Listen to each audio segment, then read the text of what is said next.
in Victory Lane here at St. Pete. So you said I'm enjoying my job once again. How much does this add to that enjoyment, Josef? Yeah, I had a lot of fun today. A lot of fun. I'm just, look at this. The boss, Roger Penske. I was thinking of you at the end of that race. Keep it together like you told me to.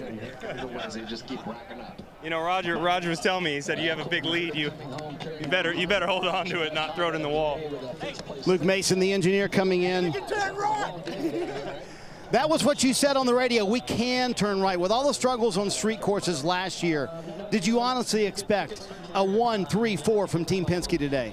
I mean, I think it's so deserving for the work that they put in. You know, I know intimately what's been put into this program in the offseason. It's Team Chevy, everything that they brought this weekend, and then our team specifically. We've worked really hard to close the gap. I mean, we didn't have the speed we needed on road and street courses last year, and I think we just, at least on a consistency basis, and today we brought that speed. We had the execution, as always. You know exactly what you expect from Team Penske.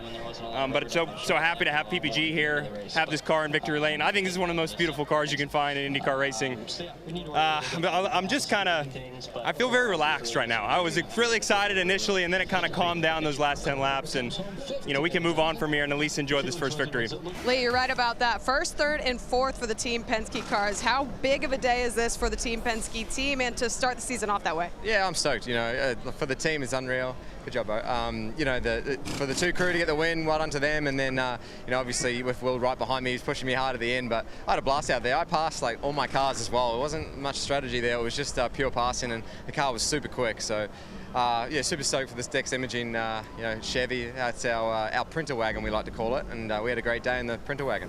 Made the decision to go to alternates on the last stint. What was that like for you? It was a godsend for me. You know, I was so happy on the restart. A lot more, you know, advantage to make some passes. Couldn't quite get Pato. It would have been interesting if I had got him and got into clean air, but good little battle with my mate Colton. The little guy can drive. I'm bloody pumped to race him all the time, and we have a blast racing each other. And yeah, we had an awesome battle there. What were conditions like out there from a physical aspect? It wasn't as bad as like the last couple of days.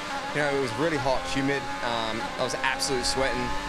Today, I had a nice cold shower before I got in the car, and I was ready to go. So I had so much fun out there today. So good to be back racing. So glad that everyone saw it on NBC, and you know, hopefully we have a good. We're racing for $1 million next, so it's pretty exciting. Yeah, it sure is. Scott McLaughlin, he rounds out your top three. Pato Award comes home second. Same position you had last year, but I'm going to guess a pretty different mental feeling after feeling like you should have won the race last year to this runner-up. Yeah, it feels different. Super happy that we went forward today, and I have to give it off to Team Chevy. Our McLaren boys got to work this offseason, and as you can see, it was a Chevy 1, 2, 3, 4.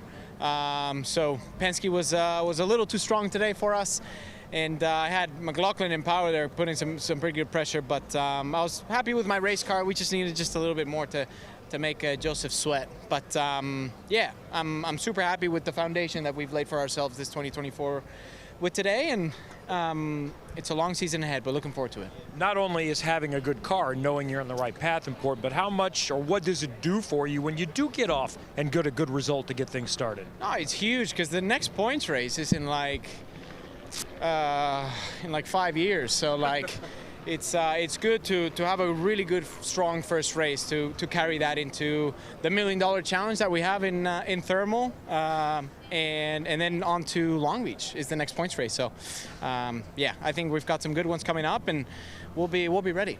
Not 5 years, 5 weeks or so is coming up next, and 2 weeks in thermal. Georgia. Another Team Penske driver, Will Power, good day. Finished fourth. Good day for your team as well. First, third, and fourth. I asked Scott McLaughlin the same thing, but how is it to start the season knowing that your team comes out of the gate strong? Yeah, it's we kind of expected it. A lot of improvements in the off season. You know, the Chevy engine's really good. We've done a lot of work also on the cars. So yeah, it was fun at the end. That was the only stint we could push in. A lot of fuel save there at the beginning, and a yellow fell at an unfortunate time, which probably made it a bit more of a follow the leader sort of race. But yeah, that's it. We just need to extend it by 10 laps like it used to be, and you'd have very big fuel windows, and you could actually race. Was fuel save one of the biggest components for you during that race? Yeah, massively. Yeah, like as soon as I got in line at the start, I just turned it down and sat back and saved fuel, like just expecting to go long, and that's the only way you're going to pass. So it's kind of, yeah, after about 10 laps, you're like, come on, something happened. But it's good stuff. It's a competitive field. No one makes mistakes. All the cars are the same. So you get this ultra competitive situation, so it is hard to pass. The NTT IndyCar Series, so competitive right now. Will Power finishes 4th. Kevin. Colton Herta 5th. That's the best Andretti Global car, also the best Honda car. So you score some points. That's part one. What else do you maybe learn as you look forward to the rest of this season, and especially the street races? Yeah, I thought our races actually run really well, and just everything. Pit stops were really strong. Strategy was great. You know, we got screwed a little bit with how the tires and yellows worked out. We were always kind of on blacks when everybody else was on greens behind us. So, yeah, maybe we can look a little bit at that and see if we can adjust anything. But no, I was really happy with the car, with where we're at. The game Honda was fast. So. It's a new dynamic this year with 3 instead of 4, and drivers that have all won races. How do you expect that to work out, and what has changed this year for your team? You know, when you have 4 cars, obviously you're pushing a lot of really good people to do a lot of different things, and you know, hopefully this takes a little bit of weight off the engineers' shoulders and second engineers, and so they can focus a little bit more on some of the smaller things, and instead of doing 5 or 6 things at one time. Good start for Colton Herta and the Gamebridge crew, coming home 5th today, Georgia. Oh, the reigning champ in new colors. He went 13th to 6th today, and we were talking, you said it was tough out there. What was it like, actually? Yeah, I mean, it was tough with that first yellow, put everybody on the same page and the same strategy. So starting 13th, where we started after a bad qualifying yesterday, we couldn't do much with strategies and pit stops. But anyway, it was a fun day from 13th to 6th. It's two spots better than last year. And I think that the new 10-car DHL colors look really good on track. So, yeah, looking forward to the next one now. Can you feel some momentum going into the next one? Yeah, absolutely. We had a tough weekend at the beginning, but we recovered and we still finished up top fighting at the end.